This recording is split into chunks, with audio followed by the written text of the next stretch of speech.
The period drama Brideshead Revisited was filmed, with its elegant house, beautiful gardens and lake. It's well worth a visit.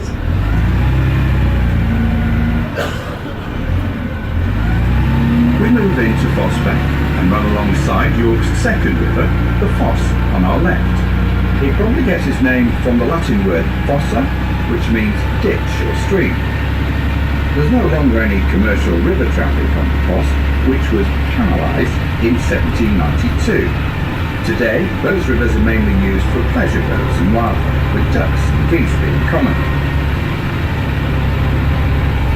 Looking to the right is Sainsbury's Supermarket. In the 1980s, when this was being built, workmen unearthed hundreds of skeletons here.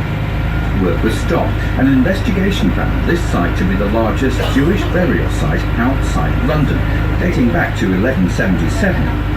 The chief rabbi was called in, the land was consecrated and declared sacred, and the bodies were left in peace. This area is known as Jubilee, which means Jewish borough or town. If you look to your right, you'll see the city walls come to an end.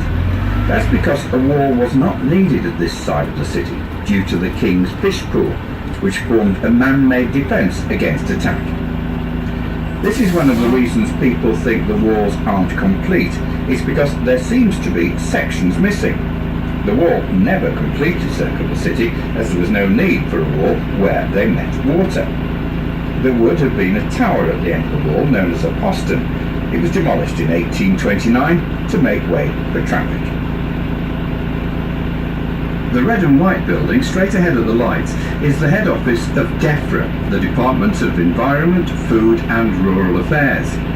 The building itself is modern, but notice how the architect has tried to get it to fit in with old York by putting curbs and pillars and using differently coloured stones. If you look closely, you may be able to pick out that it also has some bricked up windows, copying those of the window tax of 1696. Also ahead of the bus we can see a tall chimney standing high and proud, but it's not actually attached to anything anymore. It's all that's left of the York Destructor Incinerator, which was used to burn the city's rubbish. It was closed some years ago. The chimney itself has been preserved due to the fact that it still has camouflage paint on it, dating back to the Zeppelin raids of the First World War.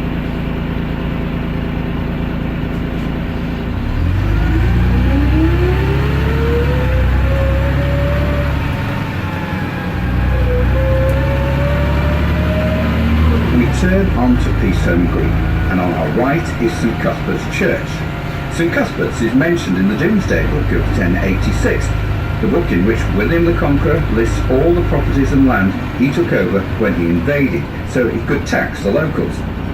Notice the church has two doors, a large door with a porch to the left-hand end and a smaller door to the right-hand end. The small door is known as the Devil's Door, and legend has it that the door should be left open during baptisms